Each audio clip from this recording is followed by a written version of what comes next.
লেখিকা দেবশ্রী ঘোষ দাসের ফিরে আসা।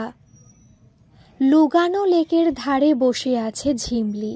আজ ২৪শে ডিসেম্বর। এই দিনটা এলেই তার চোখের সামনে অনেক কিছু ভেসে ওঠে, অনেক স্মৃতি, অনেক কথা। চোখের জল যেন বাদ মানে না তার। পাশেই কয়েকটা বাচ্চার আওয়াজে ঝিমলির সমস্ত চিন্তায় ছেদ পড়ল।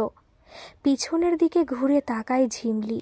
ওই যে রেহান আসছে তার দিকে। হাতে রয়েছে তার ফেভারিট চিকেন চিজ পিৎজা। হাসি ফোটে ঝিমলির মুখে। চোখের কোণ থেকে বেয়ে আসা জলটা চট করে মুছে নিয়ে উঠে দাঁড়ায় সে। আজ খুব ঠান্ডা পড়েছে। এত মোটা উলেন কোটেও যেন ঠান্ডা বাদ মানছে না। চলো ঝিমলি, হাউস বোটে উঠি, তারপর দুজন মিলে পিৎজাতে কামড় বসাবো। ঝিমলির কাঁধটা জড়িয়ে ধরে রেহান। সুইজারল্যান্ডের এই লুগানো শহরেই চাকরি সূত্রে থাকে ঝিমলি আর রেহান। তারা হাজব্যান্ড ওয়াইফ, আবার একই অফিসে কাজও করে তারা। প্রত্যেকটা উইকেন্ডে তারা হয় চলে আসে এই শান্ত লেকের ধারে, আর নয়তো ঘুরে বেড়ায় সুইজারল্যান্ডের বিভিন্ন ছোট ছোট শহরের আনাচে কানাচে। না রেহান, আজ আর ভালো লাগছে না বাইরে থাকতে। কত ঠান্ডাও পড়েছে আজ। চলো না, আজ বাড়ি ফিরে যাই। আচ্ছা আচ্ছা, তোমার ভালো লাগছে না যখন, চলো ফিরে যাই। আর হ্যাঁ, আজ ইভিনিংয়ে গরম গরম বেবিকর্ন স্যুপ বানাবো, দেখবে শরীর একদম চাঙ্গা হয়ে যাবে তোমার। আলতো হাসলো ঝিমলি। সত্যি, রেহানের মতন মানুষ হয় না। আজ তাদের বিয়ের প্রায় ৮ বছর কেটে গিয়েছে, কিন্তু কখনো মনে হয় না মানুষটার সাথে এত বছর ঘর করা হয়ে গেছে। যেন মনে হয় এই সেদিনের আলাপ। রেহান আজ অবধি তাকে কখনো টেকেন ফর গ্রান্টেড মনে করেনি। তার ছোট ছোট আবদার, চাওয়া পাওয়ার খেয়াল রাখা তাকে যত্নে মুড়ে রেখেছে সব সময়। অফিস থেকে ফেরার পথে ক্লান্ততা যেন গ্রাস করতে দেয় না রেহান। হই হুল্লোড় করে রাত দিন যেন মাতিয়ে রেখেছে সে ঝিমলিকে। রেহানের এই স্বভাবই ঝিমলিকে বাধ্য করেছিল তাকে ভালোবাসার জন্য। তবুও এত কিছুর পরেও যেন ঝিমলির বুকটা কোনো একজনের জন্য বড্ড হু হু করে ওঠে, যার কথা সে মুখ ফুটে কাউকে বলতে পারে না, যার সাথে কাটানো স্মৃতি তাকে কুড়ে কুড়ে খায়। ফুলের বাগান পেরিয়ে বাড়ির গেটের সামনে এসে দাঁড়ায় ঝিমলি আর রেহান। দরজার লকটা খুলে ঘরে ঢোকে দুজন। ১৫ মিনিট পর। গিজারটা চালিয়ে বাথটাবটা ভরে রেখেছে ঝিমলি। তুমি গিয়ে একটু রিল্যাক্স করো, আমি চটজলদি একটু ঘর সাজানোর জিনিস কিনে আনি। কাল ক্রিসমাস, তাকিয়ে দেখো আমাদের প্রতিবেশীরা কত সুন্দর করে সাজিয়ে ফেলেছে বাড়ির চারপাশ। আমাদের বাড়িটা কেমন যেন অন্ধকার হয়ে আছে। তাড়াতাড়ি করে বেরিয়ে গেল রেহান। ঝিমলি বাথরুমে পা রাখে। হালকা মিউজিক চালিয়ে বাথটাবে গোলাপের পাপড়ি ছড়িয়ে রেখে গেছে রেহান। ঝিমলি অবাক হয়, তাদের বাগানে তো গোলাপ নেই, তবে কি লুকিয়ে কিনে রেখেছিল সে? বাথটবে গা ডোবাতেই চোখটা আরামে বুজে আসে তার। জলে কোন সুগন্ধি ছড়িয়ে গেছে সে, তার গন্ধে কেমন যেন নেশা ধরে যাচ্ছে ঝিমলির। সারা বাথটাবের চারপাশে সুগন্ধি ক্যান্ডেল জ্বলছে। ফিক করে হেসে ফেলে ঝিমলি। সত্যি, রেহানের কোনো তুলনা নেই। কিভাবে পারে কোনো ছেলে এভাবে প্রত্যেকটা দিন তার স্ত্রীকে স্পেশাল ফিল করাতে? রেহানের পাগলামি দেখে অবাক হয় ঝিমলি। সত্যি, বাচ্চাপনা এখনও যায়নি তার। নয়তো বউয়ের জন্য এত রোম্যান্টিক অ্যাম্বিয়েন্স তৈরি করে সে কিনা লোকাল শপে বেরিয়ে গেল ঘর সাজানোর জিনিস কিনতে। আরামে চোখটা বন্ধ করে ঝিমলি শুয়ে আছে। আস্তে আস্তে করে ঝিমলির মনটা চলে যাচ্ছে সেই ১২ বছর আগের দিনটায়। সেই দিনটাও ছিল ২৪শে ডিসেম্বর। সাত্তকী, আর কতক্ষণ ওয়েট করব বলতো তোর জন্য? কোনো সেন্স আছে তোর? গত ১ ঘন্টা ধরে আমি দাঁড়িয়ে আছি রাস্তার মধ্যে। ৬ বছর ধরে সম্পর্কে আছি আমরা, কিন্তু তুই এমন ভাব করিস যেন আমি তোর কেউ না। এতটা টেকেন ফর গ্রান্টেড করে নিয়েছিস তুই আমাকে। যা, আমি আর কখনো তোর সাথে বেড়াতে যাব না। আজ তো যাবই না কোথাও, আর কালকেও যা যা প্ল্যান করা আছে সব ক্যান্সেল।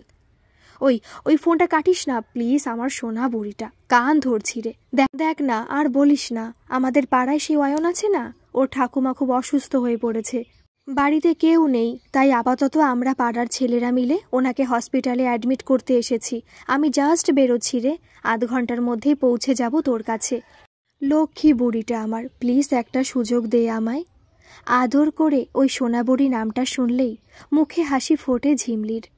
আচ্ছা হয়েছে হয়েছে, কাট ফোনটা, অপেক্ষা করছি আমি, না বকে জলদি আয়। ফোনটা কেটে একরাশ ভালোবাসার আবেশ ঘিরে ধরে ঝিমলিকে। এরপর আর কি বলার থাকতে পারে তার সাত্তকীকে? সে তো জানে তার সাত্তকী সত্যি এরকম, এমন সহজ সরল আর মানুষের বিপদে ঝাঁপিয়ে পড়া মানুষ সে যে সত্যি কখনো দেখেনি। ঝিমলির চারপাশে যখন আর পাঁচটা ছেলে শুধু ফুর্তি করে ঘুরে বেরিয়ে ঠাটবাট নিয়ে প্রেমিকাদের নিয়ে আনন্দ করে সময় কাটায়, ঠিক তখন সাত্তকীকে সে দেখে গরিব মানুষদের মুখে অন্ন তুলে দিতে। সাত্তকী রায়চৌধুরী কলকাতার এক স্বনামধন্য বিজনেসম্যানের ছেলে, কিন্তু তাকে দেখলে কে বলবে তার বাবার কোটি কোটি টাকা? ছেঁড়া শার্ট পরে যখন সে ঝিমলির সাথে দেখা করতে আসে, তখন ঝিমলি তাকে দেখে হেসেই খুন হয়। ঝিমলির মনে পড়ে রিকশায় তাকে নিজের পাশে বসিয়ে তার হাতটা নিজের মুঠিতে নিয়ে সাত্তকী একটা ডেয়ারি মিল্ক আর একটা গোলাপ তার হাতে তুলে দিয়েছিল তারই কোনো এক জন্মদিনের দিন। ঝিমলি মজা করে বলেছিল, কি সাত্তকী বাবু, আর কতদিন এই গিফটে কাজ চালাবেন? আপনার পক্ষে তো হিরের আর প্ল্যাটিনাম রিং দেওয়া বাহাতের খেল, কবে পাবো আমি? সাত্তকী ঝিমলির মাথাটা তার বুকের মাঝে টেনে এনেছিল আর বলেছিল, জানিস ঝিমলি, তোর বয়ফ্রেন্ড কিন্তু এখনও গরিব। বাবার বিজনেসে আমার কোনো ইন্টারেস্ট নেই। বাবা মাস গেলে যা হাত খরচ আমায় দেয় তা হয়তো ভালো একটা চাকরি করলেও পাবো না, তবে হ্যাঁ, সেই হাত খরচ আমি বাবাকে ফিরিয়ে দিই না, সেটা নিয়ে আমি বিভিন্ন আশ্রমে দিয়ে দিই। গরিবদের জামা কাপড় দিয়ে খাবার খাইয়ে আমার শান্তি হয়। হ্যাঁ, তোকে আমি ওই টাকায় হয়তো অনেক কিছু কিনে দিতেই পারি, কিন্তু আমি চাই নিজে চাকরি করে নিজের খেটে খাওয়ায় টাকায় তোকে সেই সব সুখ দিতে যেটা তুই ডিজার্ভ করিস। হ্যাঁ, এটাও ঠিক, তোর এই বয়ফ্রেন্ড কিন্তু এতটাও বেকার নয়। তুই তো জানিস মোটামুটি ভালো গান গাওয়ার সুবাদে কত স্টেজ শোয়ের ডাক আসে আমার। সেই টাকা জমিয়ে তোকে একদিন দারুণ সারপ্রাইজ দেব। সাত্তকীর কথাগুলো শুনে স্বপ্নের সাগরে ভেসে যায় ঝিমলি। সত্যি একেবারে হীরের টুকরো পেয়েছে সে। নতুন করে কোনো হীরে তার চাই না। এমন যার নীতিবোধ, এমন যার চিন্তাভাবনা, সে যে কতটা পারফেক্ট তার বলার অপেক্ষা রাখে না। কলেজ লাইফটা সাত্তকীর সাথে স্বপ্নের মতন কেটেছে ঝিমলির। রাস্তায় দাঁড়িয়ে ফুচকা খাওয়ার কম্পিটিশন, মেলায় ঘোরা, ট্রামে করে ঘুরতে ঘুরতে কলকাতা শহরটাকে উপভোগ করা, প্রিন্সেপ ঘাটে বসে খুনসুটি করা। পুজোর 4টে দিনই সাত্তকী বরাদ্দ রাখত তার ঝিমলির জন্য। যা যা একটা সাদামাটা প্রেমিক প্রেমিকা করে সে সবই তারা করেছে। তবে আজ সাত্তকী তাকে নিয়ে গিয়েছে এক নামি রেস্টুরেন্টে। কিরে, আজ কি তোর লেট আসার জন্য আমার কাছে বকুনি খাওয়ার ভয়ে আমায় ঘুষ দিতে নিয়ে এলি এত বড় রেস্টুরেন্টে? সাত্তকী হেসে উঠল খুব জোরে। আগে না সোনা বুড়ি, আজ ইচ্ছে হলো একটু তোকে স্পেশাল ফিল করাই। তোকে তো কোনোদিন সেভাবে কিচ্ছু দিইনি। আজ তোর সাথে এখানে ক্যান্ডেল লাইট ডিনার করব, তারপর ডান্স করব, তারপর তোর জন্য একটা গিফট আছে, সেটা দেব তোকে। আর তার সাথে কিছু বলারও আছে আমার। ঝিমলি খুব অবাক হলো। রেস্টুরেন্টের পরিবেশ অসম্ভব সুন্দর। ভিতরে ঢুকে সে বুঝল আজ ভিতরে তারা ছাড়া আর কেউই নেই। সাত্তকী পুরো রেস্টুরেন্ট তার জন্য বুক করে রেখেছে। হালকা মিউজিক বাজছে। টেবিলের ওপর ঝিমলির পছন্দের স্ট্রবেরি কেক। কেক কেটে ঝিমলিকে খাইয়ে দিল সাত্তকী নিজের হাতে। ওপর থেকে গোলাপ পাপড়ি ছড়িয়ে পড়ছে ঝিমলির মাথায়। পকেট থেকে সোনার আংটি বের করে ঝিমলিকে পরিয়ে দিল সাত্তকী। তারপর আবার পকেটে হাত দিয়ে নিজের অ্যাপয়েন্টমেন্ট লেটারটা বার করে ঝিমলির হাতে তুলে দিল সে। ঝিমলি কি করবে কিছু বুঝতে পারছে না। এত খুশি সে রাখবে কোথায়?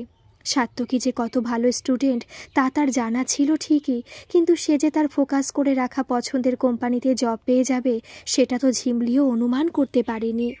সব তোর জন্য আমার সোনা বুড়ি। আজ তোকে জিজ্ঞেস করছি, বিয়ে করবি আমায়? তোকে খুব ভালো রাখার চেষ্টা করব, কথা দিলাম। ঝিমলি কেঁদে ভাসাচ্ছে সাত্তকীর বুকে মাথা রেখে। এ যে আনন্দের কান্না, এত সুখ তার সইবে তো? রেস্টুরেন্ট থেকে বেরাতে প্রায় অনেকটাই রাত হয়ে যায় সাত্তকী আর ঝিমলির। রাজারহাটের এই রাস্তাটা বড্ড শুনশান। অনেকটাই হেঁটে যেতে হবে, তারপর বাস স্ট্যান্ড। ক্যাব বুক করে নি বরং রে। আমি ক্যাবে চলে যাই, তুই বাসে ফিরে যা। নয়তো আমায় বাসে করে পৌঁছে তোর ফিরতে বিশাল রাত হয়ে যাবে সাত্তকী। এমনিতেই তোর আমার বাড়ি একদম বিপরীত ডাইরেকশন। না না, সেটা সেফ নয়। এত রাতে একা একা ক্যাবে না যাওয়াই ভালো। বাস স্ট্যান্ড তো খুব দূর না, বাসে যাওয়াই ঠিক হবে। তাড়াতাড়ি পা চালাই, পৌঁছে যাব। তোকে বাসে তুলে দিয়ে আমিও ফিরে যাব, অ্যাটলিস্ট বাসে লোকজন থাকবে। ঝিমলি আর সাত্তকী হাত ধরাধরি করে হেঁটে চলেছে শুনশান রাস্তা দিয়ে। বুঝলি ঝিমলি, এত নামি নামি কোম্পানির অফিস, বড় বড় ফ্ল্যাট, এসব সত্ত্বেও রাতের বেলা দেখ যেন মনে হয় অজপাড়া গায়ে রাস্তা দিয়ে হেঁটে যাচ্ছি। জোরে জোরে হেসে ওঠে সাত্তকী। আরে আস্তে হাস, আস্তে হাস, বহুত ভয় লাগছে রে আমার। দেখ দুই পাশে কি ঘন জঙ্গলের মতন। আমাদের অনেক আগে বেরোনো উচিত ছিল রে, কি অন্ধকার এখানটা। রিয়েলি ঝিমলি, কি বলবে কাল ক্রিসমাস? এসব রাস্তায় অ্যাকচুয়াল কলকাতার মতন জাঁকজমক কোথায়? ঝিঝি পোকার শব্দ আর নিজেদের পায়ের শব্দ ছাপিয়ে আরও কিছু পায়ের শব্দের খসখসে আওয়াজে তারা চমকে ওঠে। এই রাতে দুই কপত কপতি মিলে কোথা থেকে ফুর্তি করে আসা হচ্ছে শুনি? অন্ধকার ভেদ করে চারটে লোক এগিয়ে আসছে তাদের দিকে, চারজনের হাতেই ধারালো ছুরি। হঠাৎ করে তাদের দেখে হতবিহ্বল হয়ে যায় ঝিমলি আর সাত্তকী দুজনেই। সাত্তকী মনে মনে বুঝতে পারে কি বিপদ তাদের সাথে এবার ঘটতে চলেছে। আর ঝিমলি যেন এতক্ষণের সমস্ত স্বপ্ন আনন্দকে ভেঙে চুরচুর হতে দেখে নিজের চোখের সামনে। এক পা করে হিংস্রভাবে চারজন এগিয়ে আসছে তাদের দিকে। না, আজ ভগবানেরও সাধ্য নেই তাদের বাঁচাবে। ঝাঁপিয়ে পড়ে তারা সাত্তকী আর ঝিমলির ওপর। চারজনে ঘিরে ধরে ঝিমলি আর সাত্তকীকে। পুরো নজরটাই তাদের ঝিমলির দিকে। সাত্তকী তার সমস্ত শক্তি দিয়ে তাদেরকে এক প্রচণ্ড ঠেলা দিয়ে ঝিমলির হাত ধরে ছুটতে থাকে রাস্তা দিয়ে। জনমানব শূন্য রাস্তায় তারা যে একটু হেল্প চাইবে তাও সম্ভব নয়। দিগবিদিক জ্ঞান শূন্য হয়ে তারা ছুটে চলেছে, কিন্তু না, শেষ রক্ষা হলো না। তারা আবার ঘিরে ধরল সাত্তকী আর ঝিমলিকে। সাত্তকী চারপাশ তাকিয়ে বুঝতেও পারছে না ঠিক কত দূর এসে পড়েছে তারা। ছুটতে ছুটতে ঠিক কোন রাস্তায় এসে পৌঁছেছে কিছুতেই ঠাহর করতে পারছে না সে। টানা হ্যাচড়া চোটে সাত্তকীর হাত থেকে ঝিমলির হাতটা আলগা হয়ে যায়। সাত্তকীকে ফেলে ঝিমলিকে হিড় করে টানতে টানতে মাটিতে ঘষ্টাতে ঘষ্টাতে তারা ঝোপের ভিতরে টেনে নিয়ে যেতে থাকে। সাত্তকী পাগলের মতন ছুটে যায় তাদের পিছনে। দুটো বড় ইট তুলে নেয় দুই হাতে, তারপর দলের দুজনের মাথায় লক্ষ্য করে ছুঁড়ে মারে। একজনেরটা লক্ষ্যচ্যুত হলেও আরেকজনের মাথা দিয়ে গলগল করে রক্ত বেরোতে থাকে। অসম্ভব চিৎকার করে মাথায় হাত চেপে সে মাটিতে শুয়ে পড়ে। দলের আরও তিনজন হতবাক হয়ে যায় কিছুক্ষণের জন্য। ঠিক সেই সময় সাত্তকী চেঁচিয়ে ওঠে, পালা ঝিমলি, পালা! ঝিমলি আর কোনো কিছু না ভেবে যেদিকে দু চোখ যায় শুধু ছুটতে থাকে। ঝিমলি তখন প্রচণ্ড ভয় পেয়ে আছে। সে ছুটতে ছুটতে সেই ভয়ঙ্কর চারটে দৈত্যকে দেখতে পাচ্ছে একটু আগে যারা তার দিকে লালসা নিয়ে এগিয়ে আসছিল। কিন্তু হায়, সে নিজের প্রাণ আর সম্মান বাঁচানোর জন্য এতটাই মরিয়া যে একবার সেই মানুষটার দিকে ফিরেও দেখল না যে তার কি অবস্থা হলো। ছুটছে আর হাউ হাউ করে কাঁদছে সে। আসলে কি সত্যি মানুষ নিজেকে বেশি ভালোবাসে? তাই সে আজ তার ভালোবাসার মানুষকে বিপদের মুখে ফেলে চলে এলো? অথচ সে থেকেই বা কি করতো? সে তো লড়তেও পারতো না তাদের সাথে। পা যেন চলছে না আর ঝিমলির। ছুটতে ছুটতে সেই স্বপ্নের মুহূর্তগুলোর কথা ভাবছে সে। তার দু চোখ বেয়ে শুধু জল গড়াচ্ছে।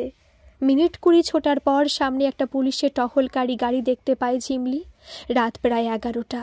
বিধ্বস্ত হয়ে একটা মেয়েকে তাদের গাড়ির সামনে ছুটে আসতে দেখে তারাও আজ করে কিছু একটা বিপদ ঘটেছে। আর পারে না ঝিমলি, জ্ঞান হারায় গাড়ির সামনেই। বাথটবে শুয়ে শুয়ে ঝিমলি ফুপিয়ে ফুপিয়ে কাঁদছে। টাওয়াল জড়িয়ে ঘরে আসে ঝিমলি। জামা পরে, শীত পোশাক পরে ইজি চেয়ারটায় বসে সে। এখনও ফেরেনি রেহান।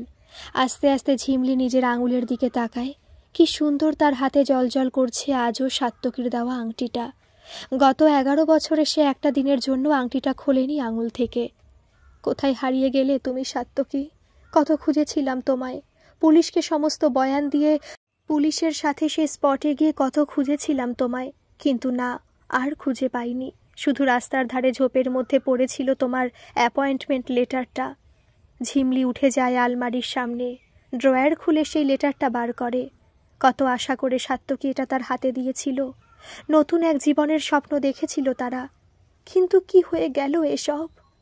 24শে ডিসেম্বর এলেই যেন সে ভয়ঙ্কর রাতের কথা তাকে কুড়ে কুড়ে খায়।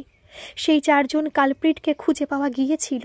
ঝিমলির কাছে বয়ান নিয়ে তাদের স্কেচ বানিয়ে পুলিশ তাদের 1 মাসের মধ্যে খুঁজে বার করেছিল। কেস চলেছে বহু মাস, তারপর তারা শাস্তিও পেয়েছে। ঝিমলি অনেক সাহায্য করেছিল এই কেসে। সাত্তকীর বাবার পাওয়ারও পুলিশ ডিপার্টমেন্টকে বেশ চাপে রেখেছিল, সেটাও অনেকটা কাজে এসেছিল।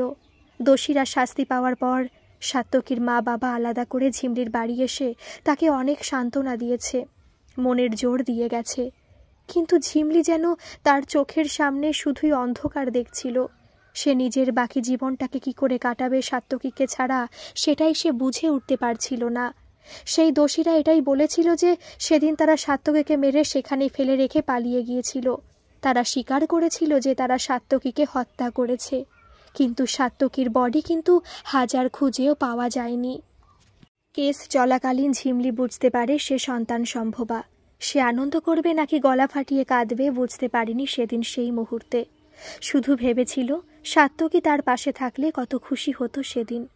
ঝিমলির মা বাবা তাকে 1 বছরের জন্য পাঠিয়ে দেয় শিলং, সেখানে তার পিসির বাড়ি। সেখানে ঝিমলি জন্ম দেয় আর এক ছোট্ট সাত্তকীর। তাকে বুকে জড়িয়ে ঝিমলি দিন কাটাতে থাকে।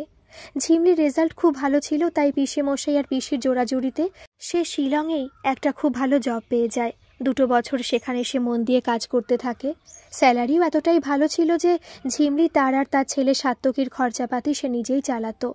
তার পিসে মশাইয়ের হাজার অনুরোধ সত্ত্বেও সে কখনো তাদের ওপর বোঝা হয়নি। ঝিমলি 2 বছর পর সাত্তকীকে নিয়ে শিলং থেকে কলকাতায় তার বাড়ি ফেরে। তবে কিছুদিন অফিস থেকে লিভ নিয়ে ছুটি কাটাতে এসেছিল সে, কিন্তু ভাবতেও পারেনি যে এখানে তার বাবা মা তার জন্য অন্য কিছু প্ল্যান করে রেখেছে। এক সন্ধ্যায় রেহান তার বাবা মাকে নিয়ে এসে উপস্থিত হয় ঝিমলির বাড়ি। রেহানের বাবা হলেন ঝিমলির বাবার অফিসের কলিগ কাম বন্ধু। ঝিমলি বেশ বুঝতে পারে কি ব্যাপারে তাদের মধ্যে কথাবার্তা চলছে। ঝিমলি কাঁদতে কাঁদতে নিজের ঘরে চলে যায়। এই জন্য তোমরা আমায় তড়িঘড়ি ডেকে নিয়ে এলে কলকাতায়? আমায় ঠকালে এভাবে? আমি তোমাদের বলিনি যে আমি আর কখনো বিয়ে করব না? আমি আমার এক সাত্তকীকে হারিয়েছি, কিন্তু আর এক সাত্তকীকে নিয়ে আমি আমার জীবনটা কাটিয়ে দিতে পারবো। আর তোমাদের এটাও জানা যে আমি ফাইন্যান্সিয়ালি ইন্ডিপেন্ডেন্ট, তাহলে কেন এটা করলে? অভিমানের সুরে বলে ঝিমলি তার বাবা আর মাকে। রেহান ও রেহানের বাবা মা সবটা জানতো। তারা রেহানের ওপর সব ডিসিশন ছেড়ে দিয়েছিল। রেহান আর কি ডিসিশন নেবে? সে যে ঝিমলিকে প্রথম দেখাতেই ভালোবেসে ফেলেছিল। সে তো আজীবন তার জীবনে এমন একজন লড়াকু মেয়েকেই চেয়েছিল। কিন্তু ঝিমলি বিশ্বাস করতে পারছিল না যে অন্য কেউ এসে কেন তার সন্তানকে আপন করবে, আর কেনই বা সাত্তকীর জায়গা নেবে। রেহান অফিস করে ফেরার পথে নিত্যদিন ঝিমলির বাড়ি আসতো, তাকে বন্ধুর মতন বোঝাতো। সাত্তকীর শরীর খারাপ থাকলে ডাক্তার দেখাতে নিয়ে যাওয়া, আর তার সাথে খেলা করা, তার জন্য জামাকাপড় খেলনা কিনে আনা। ঝিমলিও যেন আস্তে আস্তে প্রবলভাবে ডিপেন্ডেবল হয়ে যাচ্ছিল রেহানের প্রতি। ভালোবাসা ছিল না হয়তো, কিন্তু সে যেন অদ্ভুত মিল খুঁজে পেত রেহানের সাথে সাত্তকীর। তাকে ঠিক যেভাবে আগলে রাখত সাত্তকী, ঠিক একইভাবে আগলে রাখত রেহানও। ঝিমলি লক্ষ্য করত সাত্তকীর সাথে রেহানের যেন এক পিতা সন্তানের সম্পর্ক গড়ে উঠছিল খুব অল্প সময়েই। রেহানের পথ চেয়ে রোজ সাত্তকী জানলার গ্রিল ধরে বসে থাকত। সাত্তকীকে রেহান রাতের খাবার যতক্ষণ না খাইয়ে দিত সে খেত না। রেহান ঝিমলির বাড়ি থেকে বেরিয়ে যাওয়ার সময় সাত্তকী কেঁদে কেটে ভাসিয়ে দিত। অবশেষে অনেক চিন্তাভাবনা করে ঝিমলি রাজি হয় রেহানকে বিয়ে করার। তবুও মনে মনে সে এটা সবসময় ভেবে এসেছে এ জীবনে নতুন করে সাত্তকী ছাড়া আর কাউকে ভালোবাসা হবে না তার। হয়তো বন্ধু হতে পারে রেহান তার, কিন্তু না, ভালোবাসা নয়। শেষমেশ নাছোড় রেহানকে বিয়েতে মত দেয় ঝিমলি। রেহানকে বিয়ে করে ঝিমলি বুঝতে পারে ধীরে ধীরে সে ভুল করেনি। অসম্ভব স্পেস দিত রেহান তাকে। কখনো স্বামিত্ব ফলানোর চেষ্টা করেনি সে ঝিমলির ওপর। রাতে সাত্তকীকে ঘুম পাড়িয়ে ঝিমলির পাশে শুয়ে সে শুতে চলে যেত অন্য ঘরে। ঝিমলিরও খারাপ লাগতো রেহানের জন্য, তার এতটা স্যাক্রিফাইসের জন্য। কিন্তু রেহান যেন বিন্দাস থাকতো সবসময়, আর বলতো, ঝিমলি, আমি শুধু তোমার সাথে আর সাত্তকীর সাথে সারা জীবন হেসে খেলে কাটাতে চাই, আর কোনো চাওয়া পাওয়া নেই আমার তোমাদের কাছে। হ্যাঁ, রেহানের প্রচণ্ড জেদ আর ভালোবাসার প্রতি এতটা ডেডিকেশন বাধ্য করেছিল ঝিমলির মনে তার জন্য এক আলাদা জায়গা তৈরি করে নিতে। রেহানের অফিস থেকে বেশ কয়েক বছরের জন্য তাকে সুইজারল্যান্ডে শিফট করার কথা বলা হলো। রেহান রাজি হয়ে গেল আর তাকে এবং সাত্তকীকে নিয়ে নতুন দেশে নতুনভাবে সবকিছু শুরু করলো। বেশ কয়েক মাস পর ঝিমলিও জয়েন করে রেহানের অফিসে। তার কাজের গুণ ছড়িয়ে পড়ে সারা অফিসে। বেশ চলতে থাকে তাদের জীবন। তবে তারা দুজনেই বেরিয়ে যাওয়ায় সাত্তকীর দেখাশোনার অসুবিধা শুরু হয়। বাধ্য হয়ে তারা তাদের বাড়ির কাছের বোর্ডিং স্কুলে সাত্তকীকে ভর্তি করে দেয়। মাসে 2 বার করে তারা সাত্তকীকে বাড়িতে নিয়ে আসতো। তখন এক মুহূর্তের জন্য রেহান আর ঝিমলি তাকে কাছছাড়া করতো না। তাদের খুব অপরাধ বোধ হতো সাত্তকীকে কাছে না রাখতে পারার জন্য। স্মৃতি রোমন্থন করতে করতে ঝিমলি গভীর ঘুমের দেশে চলে গেল। যখন ঘুম ভাঙল তখন ভোর প্রায় 4টে। চোখ খুলে চমকে উঠল ঝিমলি। তার পাশে ঘুমিয়ে আছে ছোট্ট সাত্তকী। লাফিয়ে উঠে বসল ঝিমলি বিছানার ওপর। কি কেমন সারপ্রাইজ দিলাম? হাসতে হাসতে ঘরে ঢুকল রেহান। বুঝলে ঝিমলি, সাত্তকীকে চিরকালের মতন ফিরিয়ে নিয়ে এলাম। আজকাল বড্ড মনটা কাঁদে আমার ওর জন্য। ও ছাড়া আমাদের জীবনটা বড্ড ফাঁকা। আজ ক্রিসমাসের গিফট হিসেবে তোমার সাত্তকীকে তোমার কাছে ফিরিয়ে দিলাম আমি। ঝিমলি রেহানকে জড়িয়ে ধরে। I love you Rehan, I really love you. যা কখনো বলিনি তোমায় আজ বলছি। সত্যি তোমায় আমি খুব ভালোবাসি। আনন্দাশ্রু গড়িয়ে পড়ছে ঝিমলির 2 গাল দিয়ে। দাঁড়াও ঝিমলি, একটা গিফট আছে তোমার জন্য। পকেট থেকে একটা আংটির বাক্স বের করে রেহান। বুঝলে ঝিমলি, তোমার জন্য একটা হীরের আংটি কিনেছি। সুইস মার্কেটে নতুন এসেছে। ইন্ডিয়ার কোনো এক উঠতি হিরে ব্যবসায়ী ব্র্যান্ড এটা। সুইস ব্র্যান্ডের সাথে মিলে তাদের দারুণ দারুণ গয়নার কালেকশন তৈরি করছে। আর অবাক করা বিষয় হলো কোম্পানির নাম ঝিমলি ক্রিয়েশন। আমি তো ওটা শুনেই আর থাকতে পারিনি। ঝিমলি ক্রিয়েশন নিয়ে এসেছি আমার ঝিমলির জন্য। এটা যেন তোমার জন্যই বানানো হয়েছে। তোমার আঙুলে দারুণ মানাবে। ঝিমলি আংটিটার দিকে মুগ্ধ হয়ে তাকিয়ে থাকে। কি অসম্ভব সুন্দর আংটিটা, কি অপূর্ব। এরকম কালেকশন সে একমাত্র সাত্তকীর বাবার কোম্পানিতেই দেখেছে। অপূর্ব রেহান, জাস্ট বিউটিফুল।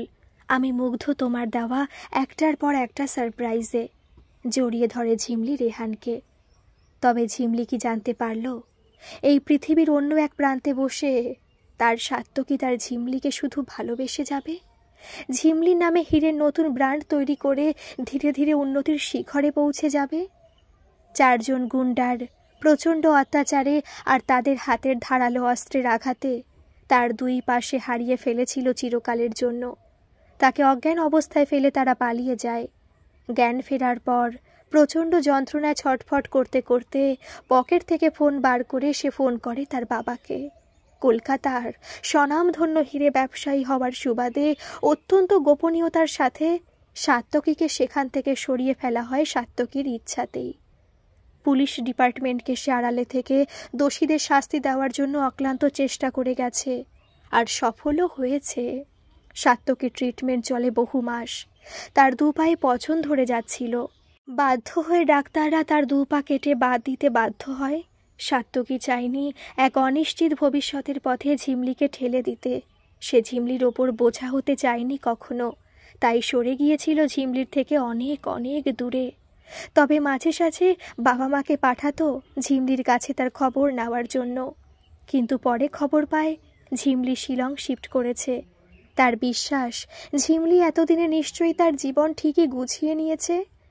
ঝিমলি যেমন জানতে পারল না তার সাত্তকীর বেঁচে থাকার কথা, তেমনি সাত্তকীরও অজানা থেকে গেল যে সে না থেকেও ঝিমলির কাছেই রয়েছে আর তার সাত্তকী হয়েই রয়েছে। গল্পটি যদি ভালো লাগে প্লিজ একটা সাবস্ক্রাইব করে দেবেন। আর গল্পটি আপনাদের কেমন লাগলো অবশ্যই কিন্তু একটা কমেন্ট করে জানাবেন। ধন্যবাদ।